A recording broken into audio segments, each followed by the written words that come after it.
for the last few weeks, we obviously we knew what the possibilities could be.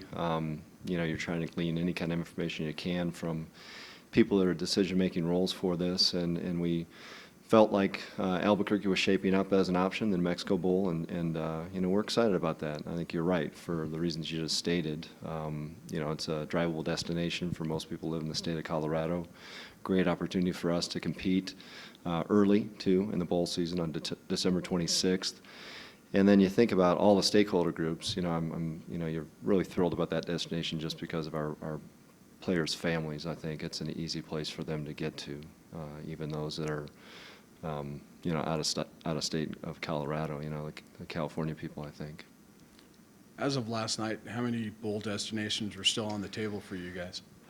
Probably anything that had a Mountain West tie-in, except for the championship and Hawaii. I think that was kind of taken off the plate for a while. But the two that were being discussed most had been Albuquerque and Tucson.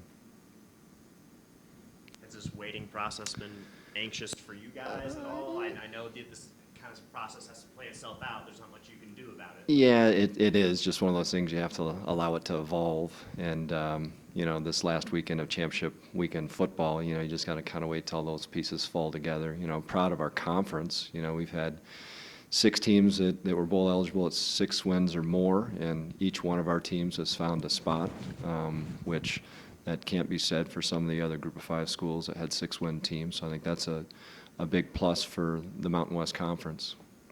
Have you had talks with Craig about trying to increase how many bowl tie-ins the conference has, or trying to increase maybe the stature of bowls that you guys think you're in? We have a lot of those discussions, of course. We get together a few times each year. December is a Board of Governors, or rather the Board of Directors meeting with the presidents, and the ADs are able to participate in that. And we have an April meeting, and yes, one of the biggest things we might discuss are kind of postseason play for football.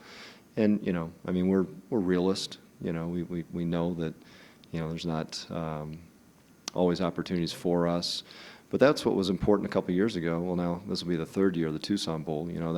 We're an equity partner in that bowl, the league is, and the first year that we had that game, we played Nevada, and that didn't always feel good to play a conference opponent, but we hadn't played them in the regular season, so it made sense, and that gave us an opportunity to launch that bowl. And now we've got a strong alignment with CBS Sportsnet, and we've got a viable tie-in. So that was where I think we were creative as a league, and I've got to give a lot of credit to the conference staff. Obviously, all the credit to the conference staff for being creative and creating that opportunity for our members. I think a lot of the bowl game contracts end in 2020, if I'm correct. A lot of the games are out east. Does this league have a stance where it'd rather play in the West, or is it something where maybe in December you talk about maybe trying to find some tie-ins out east where there are more games? I think everything's always on the table, but you look for where the strong regional tie-ins are. If we had a bunch of bowls games that were played east of the Mississippi, I think we'd be under fire and criticism about how difficult it is for our fan base to get to those locales. So, you just kind of have to go with what's available. Certainly we're going to have a lot of conversations about what the future should look like. Is it something where maybe you guys try to work with the Frisco Bowl? Because right now it's AAC versus one of 4 conferences. Is it something where maybe you guys try to solidify where you have that spot no matter what? I think that would make sense in my mind.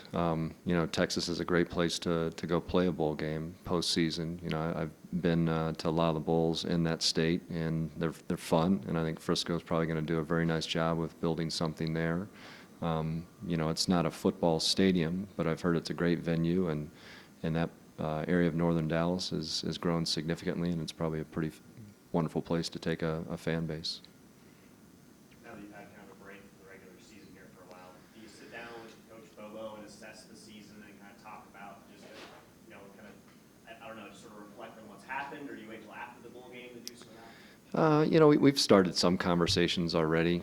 You kind of capture little micro moments, through the season, have a little bit of discussion to sort of triangulate on where you think you're at. But certainly when you're playing football, the focus is, week to week, the opponent ahead of you. So Mike and I haven't had a lot of time to sit down and have deep discussions about, where he thinks the future of the program lies. But but he's a great partner and you know, I think a wonderful leader for our football program and very open to collaborative conversation and decision-making. So we'll have a chance, I think, you know, to really sit down and discuss it. But, you know, proud of the leadership that he's provided for our program and really excited about the future.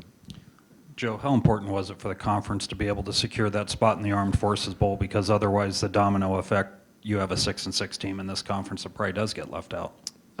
You know, that's huge, you know, you're right, because we had 6 qualified teams and really only 5 direct tie-ins.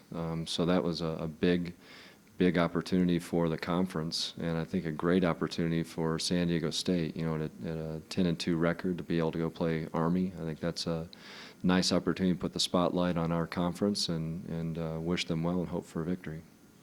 Was there any chance that you and San Diego State would have flipped bowls, as some of us were starting to wonder if that's what was going on? That was not a part of any of the discussions I was having, so.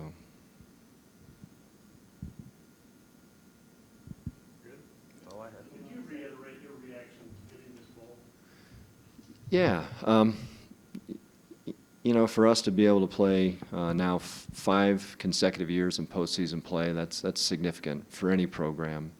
You know, you look at this year in particular, of all the Division I schools in the state of Colorado, we're the only one playing in postseason. So I think that's a great measuring stick for us as a program and as an institution. You know, it's a great reward for our students that are participating in the sport of football.